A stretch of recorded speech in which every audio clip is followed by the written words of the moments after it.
Chers amis auditeurs, bonjour ou bonsoir, bienvenue sur les ondes de Radio Lorraine Enragée, la radio du Terre-Terre Lorrain, François-Xavier Consoli, votre serviteur comme d'habitude. Aujourd'hui, j'ai le plaisir d'être accompagné à nos micros de Monsieur Yann Bali. Monsieur Bali, bonjour. Bonjour.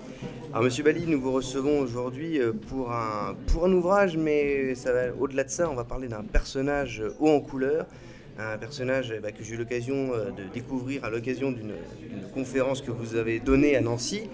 Et quel personnage, vous allez nous en parler. Je crois que c'est un personnage assez méconnu, malheureusement, puisque c'est vraiment un individu de hauteur, et il y en a peu de nos jours. Il s'agit de Béchir Gemayel. Alors, est-ce que je prononce bien? On dit Béchir ou Bachir? Béchir Gemayel. Gemayel, voilà, Béchir Gemayel. Et vous avez sorti un livre très récemment avec Emmanuel Peuzet aux éditions Pardes, donc dans la collection Qui suis-je, voilà, sur le personnage Gemayel, le grand Béchir Gemayel, né en 1947, mort en 1982. Voilà, ça va être les 40 ans de sa disparition. Est-ce que vous pouvez revenir brièvement sur le personnage? Alors Béchir Gemayel, effectivement, c'est un Libanais qui est né en 1947. Qui a connu le Liban de la paix, celui qu'on nommait la Suisse du Moyen-Orient, et qui très rapidement est devenu, par un certain nombre de facteurs, une terre de conflits, de guerres, importée de l'extérieur, et notamment suite à l'accueil de réfugiés palestiniens qui se sont constitués en armée intérieure, se sont armés, ont constitué des camps retranchés au sein même du Liban et se sont mis à attaquer l'État libanais. Et Béchir Gemayel, qui avait une formation politique, mais pas du tout une formation militaire de combattant, s'est révélé être le catalyseur de la résistance libanaise face à cette agression. Il a eu un destin de combattant, de chef militaire, et puis un destin politique fulgurant, puisqu'en quelques années, il a su convaincre non seulement les Libanais, mais également la diplomatie internationale, notamment les États-Unis, et est devenu, le 23 août 1982, le président de la République libanaise, avec un programme précis qui était celui de la restauration de l'État libanais, de sa souveraineté, de son indépendance. Donc un personnage qui a joué un rôle énorme dans l'histoire du Liban, avec une ascendance familiale particulière aussi. Oui, alors effectivement, Béchir ne vient pas de nulle part, il vient d'une famille qui est une vieille famille libanaise. Surtout, son père, Pierre Gemayel, a fondé en 1936 les Phalanges libanaises, parti Kataïeb, qui a rapidement connu un essor important au Liban, et un parti qui a été à tous les rendez-vous de l'histoire du Liban, de son indépendance en 1943, à la tentative de coup d'État d'une partie de la rue libanaise sous la pression nassérienne en 1958, et puis au défi de l'État dans l'État que constituaient les entités palestiniennes dans les années 70 au Liban. Alors justement, le Liban, on sait que le Liban, c'est un pays particulier pour la France. Après la Première Guerre mondiale, le protectorat, donc grosso modo, la France s'occupe du Liban, on pourrait dire ça comme ça. Et Béchir Gemayel va s'illustrer dans cette fameuse guerre du Liban qui a lieu de 1975 jusqu'au début des années 90. La guerre du Liban débute le 13 avril 1975. Elle était sous-jacente, excusez-moi. Il y a eu des escarmouches, même des batailles en 1974 entre à la fois l'armée libanaise et les milices chrétiennes qui commençaient à se constituer, mais elle a réellement commencé le 13 avril 1975. Et en France, on a un peu l'image à propos du Liban. On présente ça comme une guerre civile entre les communautés. On reviendra un petit peu sur les communautés parce que c'est très important au Liban. Et il s'avère aussi qu'il y a certainement beaucoup de résonance avec ce qui se passe aujourd'hui en France. Mais voilà, on présente ça comme une guerre civile. Est-ce que c'est une guerre civile? Les Libanais ne parlent pas de guerre civile, ils parlent de guerre, puisque c'est vraiment une entité étrangère, c'est-à-dire des milices palestiniennes qui initialement avaient été créées et s'étaient armées pour reconquérir leur pays, la Palestine, face à l'État d'Israël, mais qui finalement se sont servis de leurs armes pour les retourner contre le pays qui les avait accueillis, c'est-à-dire l'État libanais. Donc c'est pas vraiment une guerre civile, puisque l'adversaire des Libanais était un adversaire étranger. Donc c'est tout simplement une guerre. Et en plus de ça, si je suis ce que vous me dites, les Libanais ont accepté, entre guillemets, l'ennemi qui n'en était pas encore un. Non, parce que les Libanais les Libanais sont généreux, notamment les chrétiens maronites. Ils ont accueilli les Palestiniens à bras ouverts. Le parti Katayeb, les phalanges libanaises, elles-mêmes, ont mis en place des systèmes d'aide, d'accueil, d'alphabétisation. L'église maronite a offert des terrains aux Palestiniens pour qu'ils puissent s'installer, construire leur maison. Et là, c'est sur ces terrains-là que les Palestiniens ont construit non pas leurs maisons, mais des camps retranchés avec des bunkers, des défenses militaires pour se dresser contre ceux qui les avaient accueillis. Oui, c'est bien ça. C'est-à-dire qu'on a les Libanais, par mansuétude, par générosité chrétienne, pourrait-on dire, ont accepté en fait une population étrangère en leur sein et qui s'est finalement retournée contre eux. Tout à fait. Voilà. Est-ce que justement, on parle beaucoup, vous avez prononcé le mot maronite, est-ce que vous pouvez nous expliquer en quelques mots qu'est-ce que c'est que la communauté maronite ? Alors, le christianisme au Liban... l'implantation du christianisme au Liban date du Christ, puisque le Christ posait les pieds au Liban, puisqu'il est allé à Tyr et à Sidon, que le Liban fait partie des pays qui ont accueilli les premières communautés chrétiennes après l'enseignement du Christ et des apôtres. Et il y avait des évêques libanais au premier concile de l'Église, mais le christianisme libanais s'est réellement organisé au 8e siècle autour des moines maronites. Pourquoi maronites ? Parce que fondé par Saint Maron, et le maronitisme a façonné l'identité du Liban, à tel point qu'on dit aujourd'hui, certains disent aujourd'hui que tout maronite est un moine, et le maronitisme est réellement enraciné et attaché à la montagne libanaise. La montagne libanaise, c'est la montagne maronite. Et donc sur cette terre des chrétiens d'Orient, on en parle quand même un petit peu, ça revient dans les médias de temps en temps, hein, les fameux chrétiens d'Orient, aujourd'hui, enfin même avant, parce que là on parle de Gemayel et de la guerre, donc qui remonte à plus de 40 ans maintenant, sont un petit peu, aujourd'hui sont isolés, sont livrés à eux-mêmes, puisque cette guerre, on va quand même en parler un petit peu, elle a fait grosso modo, j'avais noté plus de 200 000 morts. Oui. Donc ça a laissé des traces et ça a laissé un Liban exsangue. Oui, tout à fait. Alors, les chrétiens du Liban, c'est une chrétienté à part, parce que les chrétiens du Liban ont toujours été totalement libres. Libres de construire des églises, libres de restaurer les églises, libres de faire sonner les cloches quand ils le souhaitent pour célébrer et pour fêter leur joie comme pour célébrer leur peine et leur deuil. À la différence d'autres chrétientés orientales qui, comme en Syrie ou en Égypte, ont moins de liberté et sont en gros toujours sous surveillance du pouvoir en place. Les chrétiens du Liban sont vraiment totalement libres. D'ailleurs, c'est pour ça que Béchir Gemayel se battait. Il ne se battait pas non pas pour que les chrétiens retrouvent leur liberté, mais pour qu'ils la conservent. Et en se battant pour cette liberté, Béchir Gemayel, qui, vous le précisiez dans votre conférence, était un avocat, se lance dans la résistance armée, la résistance militaire.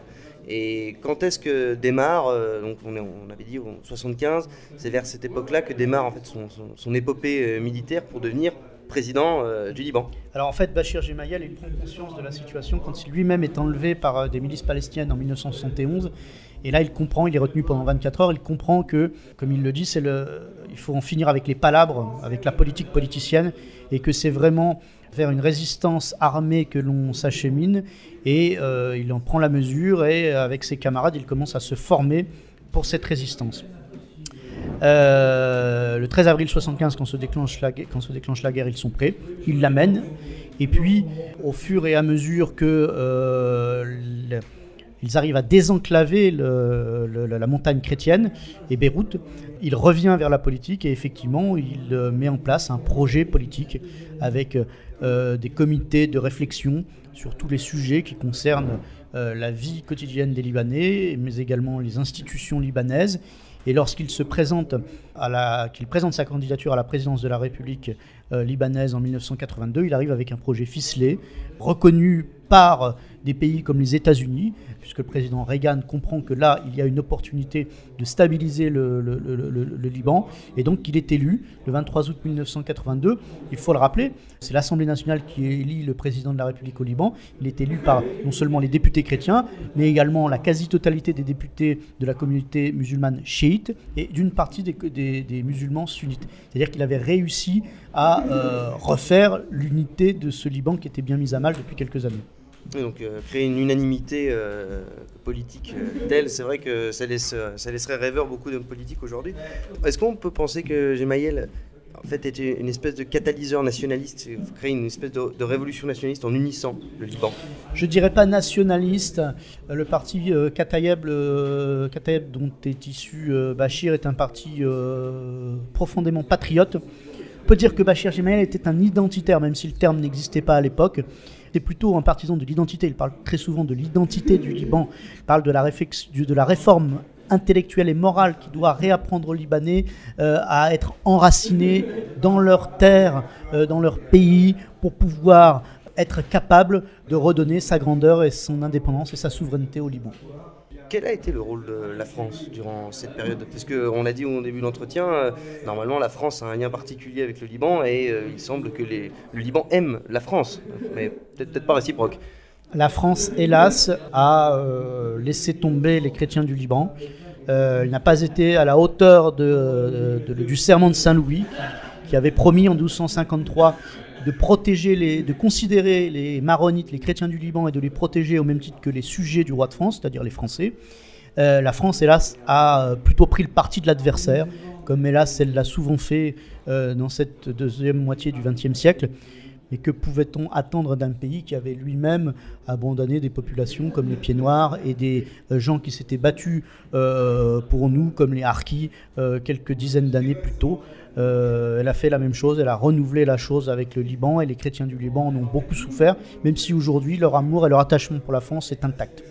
Et en laissant tomber le Liban, est-ce qu'on peut aussi penser qu'elle a laissé tomber Gemayel, puisque lui-même meurt dans un attentat très jeune, à 34-35 ans. Voilà, comment est-ce que...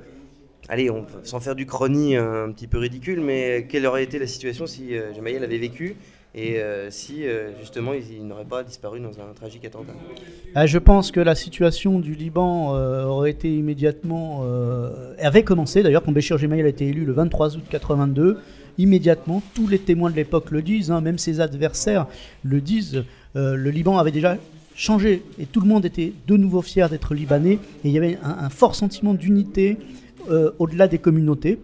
Il y a un écrivain, journaliste musulman chiite qui a écrit Bachir Gemayel nous a fait pleurer 2 fois, quand il a été élu parce qu'on a eu peur pour nous, et quand il est mort parce qu'on avait compris qu'il était sincère et que son désir d'unité était réel et qu'il était en train de remettre le Liban sur les rails. Et il avait prouvé sa capacité à gérer et à donner une nouvelle prospérité et une unité au Liban lorsqu'il administrait avec les forces libanaises ce qu'on appelait le réduit chrétien, qui était une zone très importante et qui était extrêmement bien gérée, en tout cas beaucoup mieux que ne l'est aujourd'hui le Liban en 2022. En disparaissant, puisque je pense que les auditeurs ont compris, Gemayel était quelqu'un de croyant, très croyant. En disparaissant, est-ce qu'il incarne une espèce... vous avez une expression pendant votre conférence, une espèce de moine soldat. Il semblerait juste avant de mourir dans un attentat, il ait eu cette phrase, ce discours très particulier qui résonne encore aujourd'hui, puisque c'était un petit peu une forme de raison funèbre. Alors, Béchir Gemayel, effectivement, était un chrétien avec une foi très profonde, une spiritualité, une vie intérieure même, comme a pu nous le dire son épouse Solange. Tout son combat militaire et politique, il l'a mené de concert avec les moines de l'ordre maronite, qui ont été ses conseillers, avec qui il avait des échanges permanents. Et effectivement, le dernier discours de Bachir Gemayel, celui qu'il prononce le matin même de son assassinat, au couvent de la Croix, où sa sœur Arzée était religieuse, est un testament très empreint de spiritualité, avec une hauteur spirituelle incroyable. Il dit « Nous devons être capables de témoigner comme l'ont fait les premiers chrétiens, et nous devons même être capables de mourir pour ce témoignage, comme l'ont fait les premiers chrétiens pour le Christ. Et l'homme qui prononce ces mots va mourir assassiné 4 heures après les avoir prononcés. Avant de poser ma dernière question, il y en a une qui me vient dès lors où on parle de cette espèce de façon de voir les choses. Gemayel voit le Liban, il sait que le Liban est une espèce de puzzle de communauté. Il pose aussi beaucoup de questions qui font écho à ce qui peut se passer aujourd'hui en France, puisqu'on parle beaucoup de communautarisme, on parle de sociétés qui se déchirent, qui se regardent l'une en face de l'autre. En quoi le Liban a vécu ce que possiblement la France pourrait vivre d'ici peu de temps? Écoutez, l'histoire du Liban et de la montée vers la guerre civile, vers la guerre, le 13 avril 1975, c'est l'histoire d'un pays qui accueille généreusement des populations étrangères qui finissent par se retourner contre le peuple et le pays qui les accueille, avec un État qui n'est plus capable de faire respecter la loi et la sécurité de ses citoyens, tant par son armée impuissante que par sa police inexistante. Je crois que tout ça, ça nous parle aujourd'hui en France en 2022. Et puis le discours de Bachir Gemayel doit aussi nous guider, puisque Bachir Gemayel, quand il parle aux musulmans libanais, il leur dit: vous devez choisir entre l'Oumma, c'est-à-dire la communauté des croyants de l'islam, et l'appartenance à la nation libanaise. L'Oumma ne doit pas être, votre appartenance à l'Oumma islamique ne doit pas être supérieure à votre appartenance à la nation libanaise. Sinon, il faut que vous quittiez le Liban, vous n'avez rien à faire au Liban. Par contre, nous, on est d'accord pour vivre ensemble et pour créer ce Liban, ou pour recréer ce Liban souverain et indépendant, si vous mettez votre appartenance à la nation libanaise en premier devant votre appartenance à la communauté des croyants musulmans. Un discours qui, effectivement, un tel courage, effectivement, dénote beaucoup par rapport au discours des politiques aujourd'hui. Le Liban, justement, aujourd'hui, il en est où? Est-ce que Gemayel est admiré? Est-ce qu'il y a des portraits de lui un petit peu partout? Est-ce qu'on se souvient de ce personnage-là? Ou est-ce qu'il est un petit peu oublié? Le Liban vit aujourd'hui, depuis maintenant 3 ans, une crise multiforme, politique, financière, économique, sociale. Situation catastrophique, une inflation terrible, les salaires sont divisés par 10 ou 15, les banques ont fait faillite, les gens n'ont pas pu retirer leur argent, toutes les économies se sont transformées avec la parité par rapport au dollar ont disparu, les gens n'ont plus rien pour vivre. Et effectivement, aujourd'hui, quand les jeunes, notamment, écoutent les discours de Bachir Gemayel, ils ont l'impression qu'ils ont été prononcés avant-hier, tant les problématiques qu'il dénonce et les solutions qu'il propose répondent à la question que se posent tous les Libanais aujourd'hui. Alors, bien sûr, ils savent très bien que Bachir Gemayel ne va pas revenir, mais ils se disent que l'esprit qui a présidé à l'action politique de Bachir Gemayel et l'esprit des 21 jours de sa présidence du 23 août 82 au 14 septembre 82, eh bien, cet esprit-là est celui qu'il faut pour remettre le Liban sur les rails et pour que le Liban retrouve sa souveraineté, son indépendance. Et c'est un discours qui est très écouté et très apprécié dans la jeunesse libanaise aujourd'hui, toute communauté confondue. Donc Bachir Gemayel, une sorte de martyr visionnaire, on pourrait dire ça comme ça? Oui, l'intitulé de notre conférence, c'est Bachir Gemayel, résistant et visionnaire. C'est exactement ça. Et visionnaire pour le Liban et également pour l'Occident, puisqu'il a très tôt vu les problèmes qui allaient nous arriver, qui nous arrivent aujourd'hui, notamment face à la montée de l'idéologie totalitaire islamiste. Voilà, merci beaucoup. Merci beaucoup. Monsieur Bali, pour cette introduction à propos du personnage Bachir Gemayel. C'est vraiment un personnage très très intéressant. Il faut lire donc le livre que vous avez sorti avec Emmanuel Peset aux éditions Pardès, donc dans la collection Qui suis-je. Personnage très très intéressant, charismatique, qui ferait rougir bon nombre de politiques aujourd'hui, puisque lui au moins savait ce que c'était que le politique. Bon, chers auditeurs, si cette petite introduction, si ce petit son vous a plu, vous savez ce qu'il vous reste à faire. Vous mettez un pouce, vous mettez un j'aime, vous partagez, vous commentez. Et bien évidemment, vous connaissez le dicton, la vie commence toujours demain. Et haut les cœurs!